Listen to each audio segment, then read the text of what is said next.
Hello, friends, and welcome to another episode of It Stinks right here on the Boom Broadcasting. We want to thank you for tuning in this week, and also special shout out to everybody that tuned in last week, making It Stink very successful last week on the platform. We truly appreciate everybody for tuning in to It Stinks. Well, we got another week right here of our favorite TV, movie show review, and guess what? Sometimes we do a little celebrity gossip talk right here on It Stinks. We talk about some things going on in the world of celebrities, so you can get it all right here. So much to dive into this week. I can't wait. We do have another list of shows that got the axe and have been cut and did not get renewed. There's a beef going on between a basketball player and a basketball analyst, Stephen A. Smith and LeVron James. We're going to talk about that little celebrity news beef. And also we're going to talk about a coach right here in the Carolinas that lost his job on Sunday morning. Found out he would not be coaching at a university anymore, the University of North Carolina State in Raleigh. This is Sean. This is It Stinks. We got shows getting cut. We got shows getting renewed. We got a beef brewing, and we got a coach that's looking for a job. You can hear it all right here on It Stinks on the Boom Broadcasting. Quiet on the set. Can we please have quiet on the set?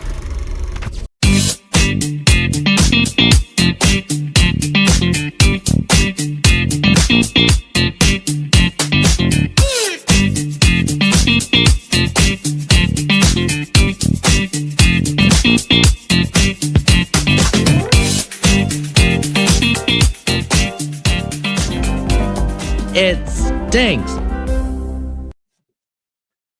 Welcome back to It Stinks right here. Like we said earlier in the opening of the show, we got so much we need to discuss. We got a coach right here in North Carolina that's looking for a job. A lot of people saw it coming. I myself did not see it coming. Like I told you, It Stinks. We talk about movies, TV shows, a little celebrity talk, a little sports celebrity talk, everything. Kevin Keatts, the former head coach of the Wolfpack of the North Carolina State University, has lost his job after coming off a remarkable Final Four appearance last season and one of the greatest ACC tournament runs led by the ACC tournament MVP of last year, DJ Burns, who I got a chance to meet up there at Crabtree Valley Mall and chop it up with DJ Burns a little bit in the food court. We had a great conversation, man. Very good guy, very good guy. Kevin Keatts lost his job. Last year, going into the tourney, the ACC tourney, I said if Keatts didn't have a good run in the tourney, Keatts probably lose his job. You just feel like Kevin Keatts has ran his course. Senior leadership, impeccable coaching by Keatts, and a group of kids who just had the will to find ways to win, launched him from being a team that was going to be a one-and-done ACC tourney team to now a team that won the ACC championship and got an outright bid into the March Madness tournament, the big one. A lot of people had State written off in the round of 64-32. Said they wouldn't make it to the Sweet 16. They did. DJ Burns and them kept balling. They got to the Elite Eight. They kept balling. Got to the Elite Eight, you start to say, okay, this is the cardiac pack. I even wrote a newspaper article about the turnaround story that these Wolfpack team with DJ Burns had on the effect in Raleigh in the local newspaper when I went to go visit Jim Valvano's grave and saw the pretty much aura of so much stuff and shrine built in front of his grave, talking about that this team reminded him of the cardiac pack team that he led to a national championship with Sidney Lowe. But come back this season when Keatts lost all of that leadership, all of that upperclassmen, transfer portal did hurt him, was not able to bring in some good recruits, and just didn't have the season he had. And I felt like Keatts would have got at least one more year. I thought they would have just gave him this year and gave him 26. Then if he had the same success he had of not being able to make it to the ACC tourney, then he will be out the door in the next season, not this season. But there's a it factor right now in the ACC in Chapel Hill by the name of Chapel Bill that's making every university in the ACC, whether it's football or basketball, step their game up with their coaching staff. And I told everybody, hey, I'm a Duke fan, but I told everybody when Bill Belichick came to UNC as the men's varsity football coach for the UNC Tar Heels, it was putting everybody on a timetable. I keep saying, Hubert Davis, I know they gave him a signing bonus. I know they extended his contract, but he was on borrowed time. If that UNC Tar Heel team comes out and does something remarkable next season, Hubert is on borrowed time. And we saw that with Keeks. And Keeks is a good coach. Keeks comes from UNCW, University of North Carolina, Wilmington, where he led the Seahawks to conference championships, got them to the round of 64, got them to a round of 32 in UNCW. And that's big for a school that gets a lot of 2-star, 3-star talent. They don't get your 4 and 5. They may get somebody, a grad transfer, that's a 4-star kid that transfers down there just to get more PT. But they're not getting the big things. And the big disadvantage that Keeks had at NC State was 15, 20 minutes, you got Duke up the road. 25 minutes from NC State, you got Carolina up the road. It's just hard to recruit in this area when you got a Duke and Carolina steady targeting those people that you're looking at. It's just hard to give them. Now, did Keeks make the best out of what he had with senior leadership last year and got him to the route to the Final Four and win the ACC tournament? Absolutely. But he just was unable to do that this season. And I think the nail in the coffin was not making it to the ACC tournament. With the ACC expanding with the West Coast teams, Stanford, Cal, and all the other West Coast teams we got now, it makes it harder where somebody like Keeks could have got that 13th seed or that 12th seed and got in. But when it's spending it out with those West Coast teams now, it's hard to get in. Everybody's not invited. 3 stay out. Boston College, NC State, and Miami. They didn't get invited because they just didn't have a winning record to be able to compete in the ACC tournament. This is why Keeks is out the door. Arguably, NC State is looking for somebody to make a splash hire that can now recruit against a John Shire and a Hubert Davis. I just felt like Keeks wasn't that guy. I felt like Keeks got the best out of UNCW because he was able to get a lot of grad students, a lot of transfer students, and a lot of kids that's 2, 3-star kids and get the best out of them. But you cannot bring that formula to NC State and think it's going to win when you got a Duke and a Carolina right up the street. Hate to see Keeks go. Thought Keeks was a damn good coach. But obviously it's about winning. If you don't make the tourney, then obviously you put a target on you, and that is why Kevin Keeks is out as the NC State head coach. Now, the next thing we want to talk about right here on It Steve, like I said, celebrity talk. We got celebrity gossip. We got movie review. We got it all this week. There's a beef going on between an analyst and a basketball player. And this beef revolves around what the analyst said about the basketball player's son. If we all know you've been hiding under a rock, Stephen A. and LeBron James did have a moment where some things were said heated at the Lakers-Knicks games at the Lakers' house. So heated exchange was said between more LeBron saying something to Stephen A. listening. And I got to give you my take on this, because this is celebrity news right here that I want to talk about on It Stinks before we talk about what got asked. LeBron, since his son Bronny has been drafted into the NBA, LeBron has kind of, for a lack of better words, and I hate to use this term because I like LeBron, but I don't like this version of LeBron I'm seeing right now. He's been more of a diva. I'm a parent. I understand it. I get it, LeBron. I truly get it. If somebody says something about my kids out of the way, I'm going to be just like you, very defensive. But look at the things you have done, the reason why Bronny gets this negativity attention on him in the NBA. The comments you made. Your first comment was, if you want me to play on your team next season, draft my son and I'll be there. So no matter who you were, you could have been the Atlanta Hawks, the Orlando Magic, the Toronto Raptors, the LA Clippers, the Sacramento Kings, anybody in the National Basketball Association league you could have been. And if you would have drafted Bronny, LeBron was coming. He bullied the Lakers into taking Bronny with their pick. He got his moment, father and son on the court at the same time. First time ever in the NBA, I believe. He got his moment. Bronny was sent to the G League. And that's been the story. But what makes me upset about LeBron with the comment he made with Stephen A. Smith, and like I said, I'm a parent. I understand that. But you got to understand, LeBron, your son, who I said should not have went after 1 year at USC. I said your son, Bronny, should have went to play for Tony Bennett in Virginia. That would have been the perfect fit because he could have been a Tony Bennett guy that Tony Bennett could have made him a defensive player to play that Virginia style basketball. And I always say about Virginia and Tony Bennett basketball up there, you got to want to play that basketball. That was Bronny's best option. He could have went anywhere. He could have went there. He could have went to Duke and came off the bench for Shire. He would not have been a starter, but he could have been a good key role player. David Robinson's son done that. He was a role player at Duke. He could have went to Carolina and came off the bench for Hubert. He could have went anywhere in the Big Ten, anywhere. Michigan State with Izzo. Came off the bench over there at Michigan State on Izzo's squad.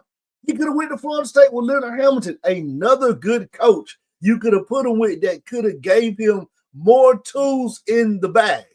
And that's one thing I always talk about at work. You want to have these tools in your bag so that you are better productive when you do your job.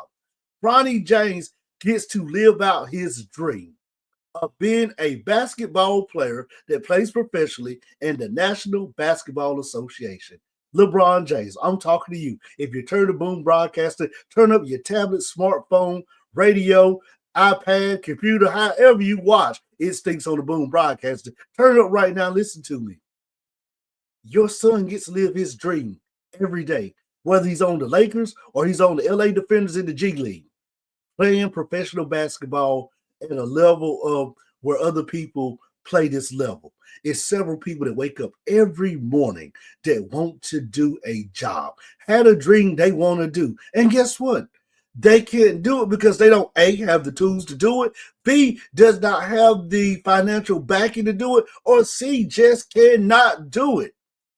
Your son got in the league because of you. And if your son was a great basketball player, then you would not be hearing this. But Bronny, obviously, he needed a few more years in college. And, you can't say you're no better than LeVar Ball because you did what LeVar did for LaMelo when we drafted him. The Lakers drafted him with the number 2 pick. You got on TV and said, if you want me, draft my son. That's what LeVar did. LeVar said, my son is better than Steph Curry. He can pass better than Steph. He can shoot better than LeBron. He can do everything they can do times 10. And what has Lonzo pretty much turned out to be? Just a good key role point guard. Now, does he make some good passes? Hell yeah, he does. I will admit that. But just a good key role player. And I feel like Lonzo has done better because LeVar has taken a seat back. But LeBron, your son gets to play professional basketball. When you came in the league at 18, very, very highly touted high school kid coming in this league. You know what the league is all about. You know what the analysts will do. They will, when you're doing good, they'll praise you and put you over like the moon. When you're doing bad, they're going to call you out. That's the league. You should have had your son prepared for that, but obviously you did not. This is why this happened. And Stephen A., I understand your point. You got to fall back now because the type of influence LeBron has on the players in the league. He's heavily influenced on them. So you're looking like if I want to keep my ace in the hole and be able to talk to these players, get these interviews, get these stuff to, inside the locker room talk, I can't be running bad against LeBron, but you got to just tell the truth. You just did your damn job. Keyshawn Johnson just throw me the damn ball. That's what he told the quarterback. You just did your damn job. Your job is to analyze what you see on the TV. And on the TV, if Bronny only played 25 minutes and scored no points, that's a problem. That's the problem. Arguably, he's not ready to be in the league. And I tell you, it's a bunch of people I know that want to be in the league that cannot be in the league. It's a bunch of people every morning that wake up and do a job, 8 to 5, 7 to 11, 11 to 7, just to get a paycheck. It's not what they want to do. They had aspirations and dreams to do other stuff, but unfortunately, they weren't able to do it. You giving your son the golden ticket, and guess what? Now you get upset. You want to take your ball, cuss out Stephen A., keep my son's name out of your bleep mouth. You want to say stuff like that, but that's what Bronny has to understand. Playing in the league where you're under the microscope, everybody, you're LeBron James' son, for crying out loud. You don't think you're going to be on a microscope, LeBron? Come on, get real. You know this.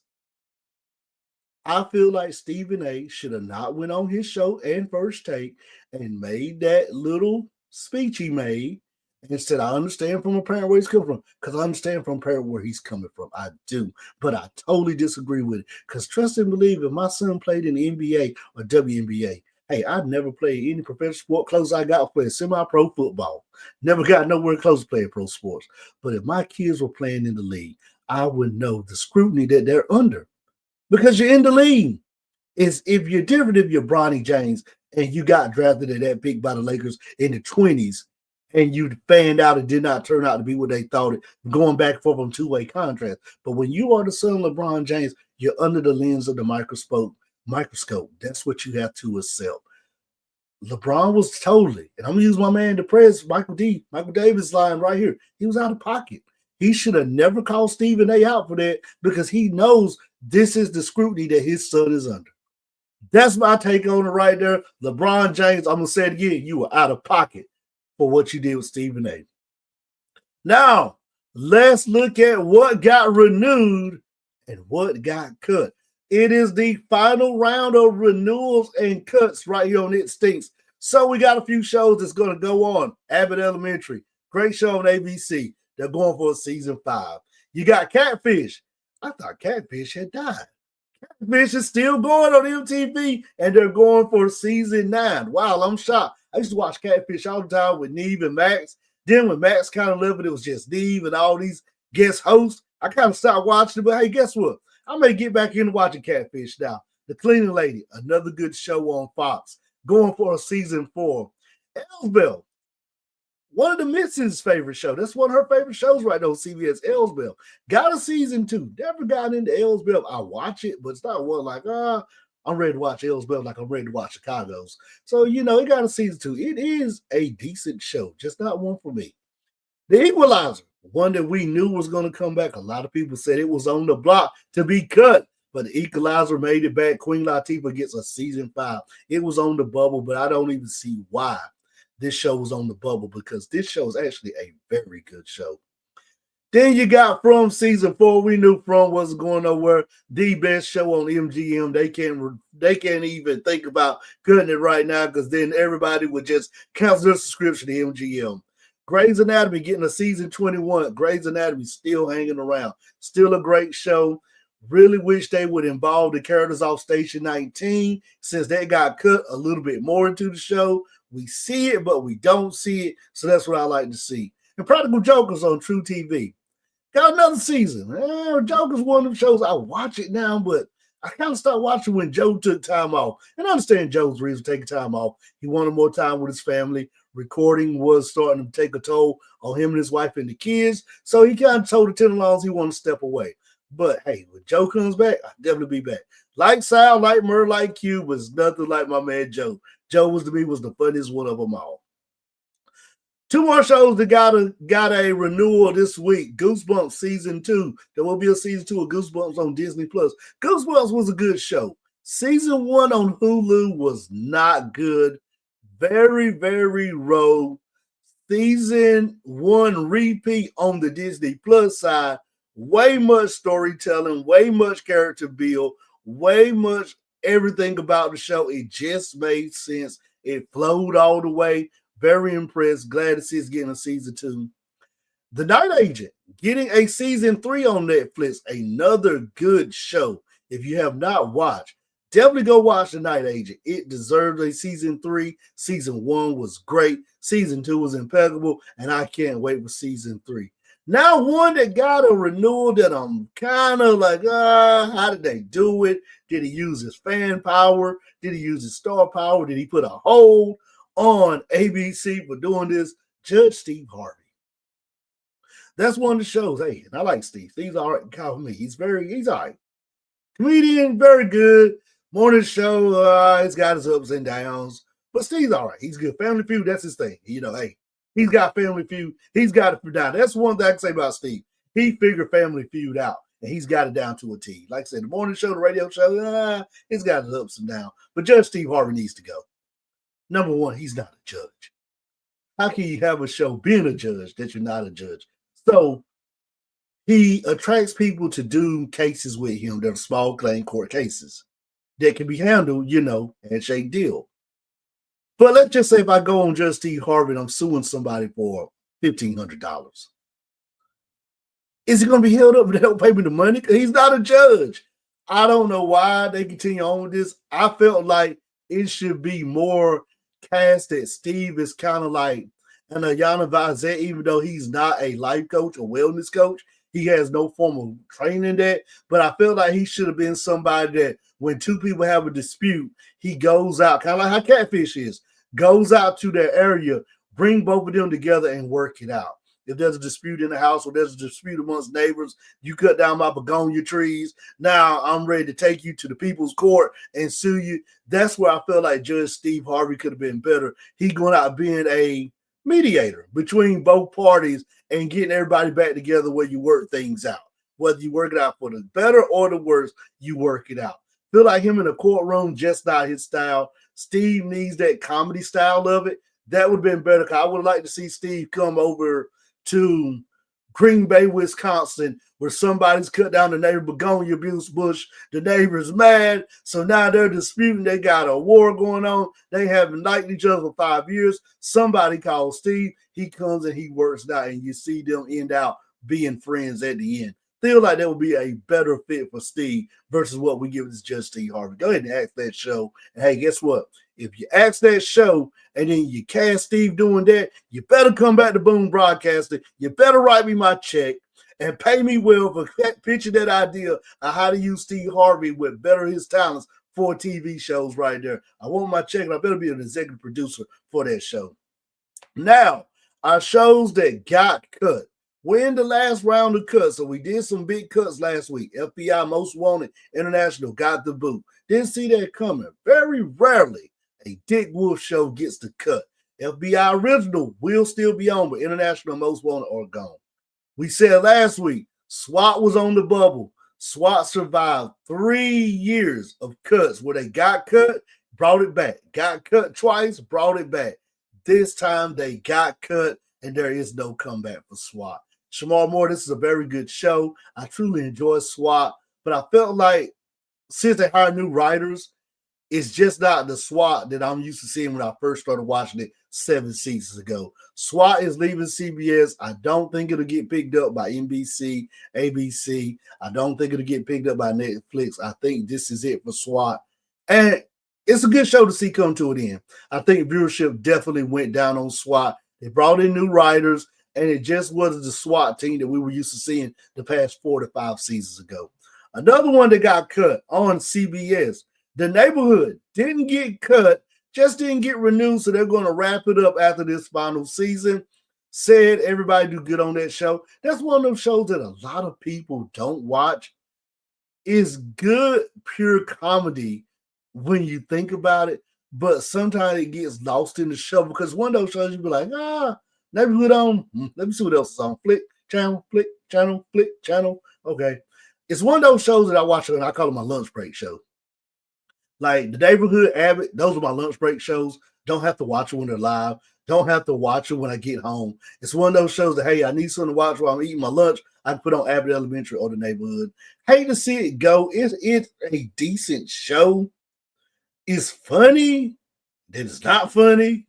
Then next episode's funny. The next 3 is not funny, but I mean, it's a good balance. Said does good on the show. Hate to see it go, but at least they didn't get cut. They just didn't get renewed to film another season, so they're going to wrap everything up. Now, our next show getting ready, same thing like The Neighborhood, not getting cut, but they're wrapping up after season 5. That's one of my favorite shows on Netflix, The Outer Banks, based off North Carolina's Outer Banks. That's why I'm a fan of it. Teen drama show. Really enjoy it. Sometimes out of 10 episodes, 3 of them get lost in the shuffle, but a very good show of a core kids that just go treasure hunting in the Outer Banks. They look for all of these folklore treasure stuff and they find it. I think the show was good. Knew the show was going to probably be done after season 5 because the kids have gotten older. And what do I always say with shows when you can't show with kids that's supposed to play high school students? As they mature and get older, you got to start thinking about wrapping it up. Right now, everybody looks like they're over past high school age, look like they're past college age, still going to high school classes. So it's time to wrap it up. Hate to see Outer Banks come to an end, but it has been 4 great seasons, and I'm looking for season 5 to pretty much wrap everything up and take it over the moon. Lastly, one show is on pause. The Bachelorette. 21 seasons it's been on TV, and it's on pause. I can't believe this. So that means the Bachelorette may be left hanging high and dry at the altar because she didn't meet her Prince Charming on the show. Bachelorette is one of those shows I don't watch. I don't watch The Bachelor. Kind of one of those ones I read about in entertainment news stuff, saw what happened. Nothing that really catches my eye. Not like The Amazing Race or like Big Brother, shows like that, the Survivor shows that I'm definitely into watching because it's games of skills. To me, as The Bachelor and The Bachelorette, it's all about can you impress the person the most who's looking to date somebody. And I always said, man, put me on the Bachelorette show. Back in my heydays, before I had met the missus, put me on the Bachelorette. I would win because I would know how to be using those charming skills that I learned to get other people eliminated to get me to the final. And then I would tell the Bachelorette, hey, I don't want to be with you. I just wanted to win the show to show everybody I can win. I'm a game player. I'm not looking to wife. I'm looking to play the game. Just like Triple H, time to play the game. That's what I'm looking for. But it is on pause. I don't think it's getting cut. It's just like The Bachelor. You can't cut shows like that. People in America and all over the world love shows like that. They really get invested in it. I mean, it's like The Masked Singer, all that stuff. Survivor, Big Brother. You got your favorite reality show that you love to watch. Mine's is Big Brother, The Amazing Race, Survivor, Masked Singer. I like those type of shows. The Floor is Lava. I like those shows. Some people, it's The Bachelor and The Bachelorette. So I don't see it getting cut. I just see it getting paused as they get ready to start preparing for next season. Well, I hope you enjoyed this week's show of It Stinks. We had celebrity talk. We had sports talk. We had what's going to getting cut, what's going to not be cut and got renewed, all on It Stinks. And we will see you next week, better than ever, on It Stinks, right here on the Boom Broadcasting. Boom Broadcasting. You already know.